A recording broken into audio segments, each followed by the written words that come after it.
Curahkanlah Roh-Mu bagi kami, supaya kami boleh mengerti memahami firman Tuhan, dan supaya kami dikuatkan oleh firman Tuhan dalam menjalani hari lepas hari kehidupan kami.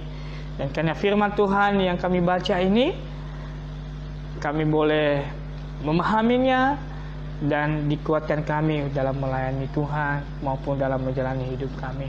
Dalam nama Yesus kami berdoa, yang percaya katakan amin. Bapak Ibu Saudara yang diberkati oleh Tuhan, malam hari ini kita akan membaca satu bagian kebenaran firman Tuhan dari 2 Korintus pasal yang kelima ayat yang ke-17. Dari kitab Korintus pasal 2 Korintus pasal 5 ayat yang ke-17, demikian bunyi firman Tuhan. Jadi siapa yang ada di dalam Kristus, ia adalah ciptaan baru. Yang lama sudah berlalu, sesungguhnya yang baru sudah datang. Ayat kebenaran firman Tuhan ini, Bapak Ibu Saudara, bukan hal yang baru kita dengar. Tentu ini sudah sering dan mungkin juga sudah menjadi ayat hafalan setiap kita ketika kita sudah bertobat dan kembali mengikut Tuhan dengan sungguh-sungguh. Dan mungkin ini sudah menjadi bagian perenungan kita setiap kita. Nah, Bapak Ibu Saudara diberkati oleh Tuhan, bagian ini kembali kita mendengarkan dan memahami ini adalah sebuah penegasan bahwa kita ini memiliki identitas, ya, sebagai orang yang percaya kepada Tuhan. Rasul Paulus mengatakan bahwa kita adalah ciptaan baru yang memiliki nilai, gitu ya. Ada tujuan dengan cara pandang dan gaya hidup yang berbeda dengan dunia. Sebelum kita percaya kepada Tuhan dan sesudah kita berada di dalam Tuhan, tentu kita memiliki tujuan yang berbeda, cara pandang yang berbeda, dan tujuan yang berbeda dengan dunia yang ada di mana kita saat sekarang ini. Sebagai ciptaan baru, Bapak Ibu Saudara yang diberkati oleh Tuhan, kita memiliki atau mengikuti pola hidup atau kebiasaan hidup yang baru di dalam Kristus. Bukan lagi kita memiliki kebiasaan hidup atau pola hidup yang lama sebelum kita mengenal Tuhan. Tetapi kita beda sekarang karena kita memiliki identitas dan status kita sudah berbeda di dalam Tuhan.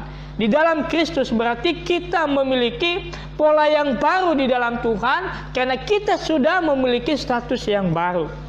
Artinya kita tidak lagi hidup untuk diri kita sendiri. Kalau sebelum kita mengenal Tuhan, kita hidup untuk diri kita sendiri, kita berpikir untuk diri kita sendiri, kita melakukan sesuatu untuk kesenangan diri kita sendiri, kita hidup mau berbeda dengan yang lain untuk kepentingan diri kita sendiri. Tapi sekarang kita sudah ada di dalam Tuhan, kita memiliki perbedaan.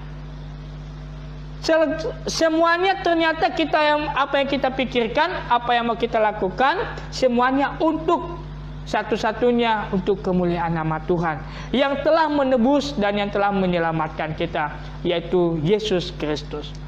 Oleh karena itu, Bapak Ibu Saudara diberkati oleh Tuhan, kata jadi dalam hal ini adalah menunjuk di mana Paulus memberitahukan bahwa semua orang yang telah mati bersama Kristus dan tidak lagi hidup untuk dirinya sendiri, di mana kematian kita adalah kematian dari kodrat dosa, kodrat orang yang berdosa, di mana kita yang berdosa seharusnya disalibkan, mengalami penghukuman karena kasih Kristus. Akhirnya Kristuslah yang tersalib buat saya dan buat kita semua yang percaya kepada Tuhan.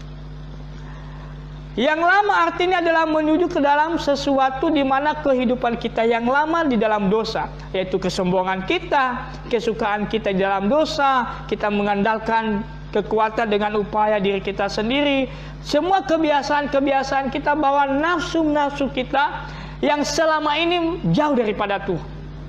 Semua hal yang dahulunya kita kasih telah semuanya berlalu, terutama kasih akan diri kita sendiri, membenarkan diri sendiri atau mempromosi diri sendiri untuk kemuliaan diri sendiri, bukan Tuhan lagi. Oleh karena itu, Bapak Ibu Saudara diberkati oleh Tuhan, ciptaan yang baru justru hidup kita tertata kembali. Justru pemahaman kita dibarui kembali di dalam Kristus. Bukan menata diri sendiri, tetapi semua hal yang lama telah mati dengan disabikan bersama Kristus di atas kayu salib.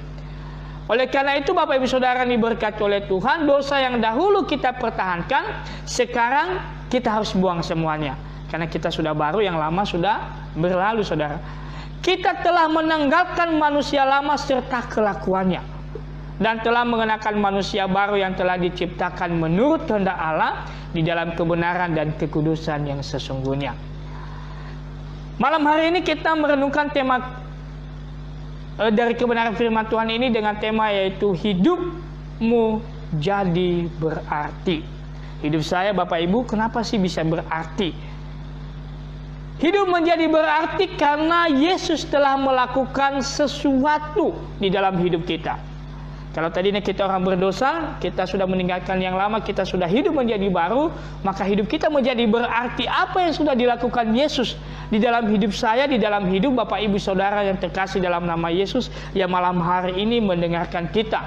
Yang pertama, Yesus telah mati menebus dan menyelamatkan saya dan Bapak Ibu dari cara hidup yang sia-sia. Waktu kita hidup di dalam dosa, kita melakukan segala sesuatu, itu adalah sia-sia karena hanya untuk diri kita sendiri, bukan untuk kemuliaan Allah. Yang kedua, Yesus mengubah dan membaharui hidup kita agar dapat melakukan sesuatu yang memberi dampak bagi orang lain. Yang tadi waktu kita manusia lama, kita hanya mementingkan diri kita sendiri. Nah, sekarang ketika kita hidup di dalam Tuhan, kita mau berdampak bagi orang lain. Kita mau berguna bagi orang lain sehingga hidup kita berarti. Jadi bukan hanya untuk kita sendiri, tetapi untuk orang lain. Karena kita sudah menerima penebusan dan karya keselamatan daripada Tuhan. Itu bukan karena perbuatan kita sendiri, tetapi karena kasih dan anugerah Tuhan. Yang ketiga, Yesus bukan hanya membawa kita keluar dari masa lalu, melainkan juga menyediakan masa depan yang penuh dengan harapan. Tuhan tidak hanya mengubah hidup kita dari masa lalu, tetapi Tuhan sudah menyediakan masa depan yang penuh dengan pengharapan. Masa depan di mana kita bersama dengan Yesus sampai kita meninggalkan dunia ini. Kita memiliki harapan yang pasti di dalam Tuhan. Ini menjadi alasan Bapak Ibu Saudara mengapa hidup kita berarti bagi orang lain, bahkan bagi Tuhan. Poin yang harus kita perhatikan yaitu di dalam diri kita, supaya memiliki arti, kita harus memiliki komitmen, saudara. Jika kita menerima Kristus sebagai Tuhan dan Juru Selamat kita, maka kita juga bersedia, berkomitmen untuk menjalani kehidupan yang baru bersama dengan Kristus. Kita menjalani kehidupan yang baru. Artinya apa? Cara kita berkata-kata, bersikap dan bertindak mencerminkan teladan Kristus dengan dan memuliakan namanya. Bagaimana kita berkata-kata sebelum kita hidup di dalam Tuhan? Mungkin kita hanya melihat orang sedikit tidak senyum dengan kita, sudah marah, bilang kurang ajar kau tidak sopan. Mungkin kita sudah memukul orang dengan tindakan yang mengutukkan diri kita sendiri. Tetapi ketika kita hidup di dalam Tuhan, ada sebuah komitmen, saya mau berubah. Ada sebuah keputusan dan kepastian di dalam diri kita, saya mau berubah karena Kristus sudah ada di dalam hidup saya. Apa yang dilakukan Kristus selama dia di dalam dunia ini? Orang berdosa dia mengasihi, ya. Apa yang menjadi kebutuhan setiap orang yang mengikut dia, dia akan menyediakan. Demikian kita yang sudah hidup dalam Tuhan, melalui komitmen kita, kita harus berkata, selagi Tuhan memberikan kesempatan bagi saya mau berguna bagi orang lain. Dengan apa, saudara? Kita bisa menolong orang, baik dengan barang-barang yang kita miliki, dengan uang kita, dengan kata-kata kita yang penuh kasih sayang. Mungkin kita berkata, bagaimana aku bisa berarti bagi orang lain, tapi orang itu menghina saya, menjeleki saya, menggosipkan saya di belakang. Bagaimana Pak Pendeta? Saudara-saudara ini diberkati oleh Tuhan. Ada dua hal yang kita harus perhatikan di situ. Satu, mungkin kita sudah melakukannya. Yang kedua, mungkin dalam diri kita Tuhan mau menguji kesabaran kita walaupun kita belum melakukannya. Kalau kita sudah melakukannya, kita harus bertobat. Tapi kalau kita belum melakukannya, kita harus tetap bertahan dan melakukan yang baik itu. Jadi berjalannya waktu pasti ada buah yang kita dapatkan dari apa yang sudah kita lakukan. Mungkin kita berkata, orang itu tidak menolong saya. Aku sudah berdoa, aku sudah ngomong baik-baik, tapi dia selalu berkata jahat. Saudara diberkati oleh Tuhan, jangan membalas kejahatan dengan kejahatan, balas dengan kebaikan. Jika dia memaki, bilang terima kasih. Jika dia tidak memaafkan kamu, selalu ucapkan kata maaf. Ya, karena kamu sudah hidup di dalam Tuhan, sudah mengerti kebenaran. Karena itu komitmenmu, karena itu kepastianmu di dalam Tuhan. Untuk apa? Untuk melakukan kebenaran Tuhan. Mau menjalani hidup sesuai dengan kebenaran Tuhan. Karena kenapa? Lewat hidup kita, biarlah nama Tuhan dimuliakan. Itu tadi ya, kalau manusia lama, mungkin kita membalas, mungkin kita emosi, mungkin kita bertengkar. Saudara-saudara diberkati, itu semua sia-sia. Waktu kita hidup di masa yang lama kita sebelum kita mengenal Tuhan. Tetapi mau hidup di dalam Tuhan, ada pengorbanan di dalam diri kita. Di dalam komitmen kita ada pengorbanan kita. Mungkin kita ditolak ketika kita berkata jujur. Mungkin kita tidak diterima ketika kita mengucapkan kata yang baik. Mungkin kita tidak dianggap ketika kita selalu berkata-kata yang benar. Saudara diberkati oleh Tuhan, tanggung jawab kita melakukan kebenaran. Ya. Tanggung jawab kita melakukan kehendak Tuhan. Bukan kompromi dengan situasi dan kondisi. Kalau kita mau kompromi, saudara diberkati oleh Tuhan, mungkin saat ini kita beruntung. Mungkin saat ini kita happy. Tapi untuk kemudian hari, ada dampak yang merugikan diri kita sendiri. Kalau kita sudah mengenal kebenaran, kita tidak melakukannya, kita berdosa, saudara. Ya, mari kita melakukan kebenaran itu. Supaya apa, saudara? Supaya hidup saya dan Bapak Ibu berarti. Di masa sulit kita bisa berarti bagi orang lain. Di masa-masa seperti ini kita bisa berarti bagi orang lain. Mungkin kita tidak bisa memberikan uang. Mungkin kita tidak bisa memberikan barang.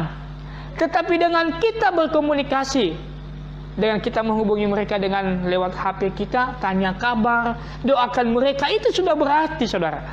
Jadi bukan hal yang besar di mana harus keluarkan uang, di mana kita harus pergi ke rumahnya, dengan kita menanyakan kabar.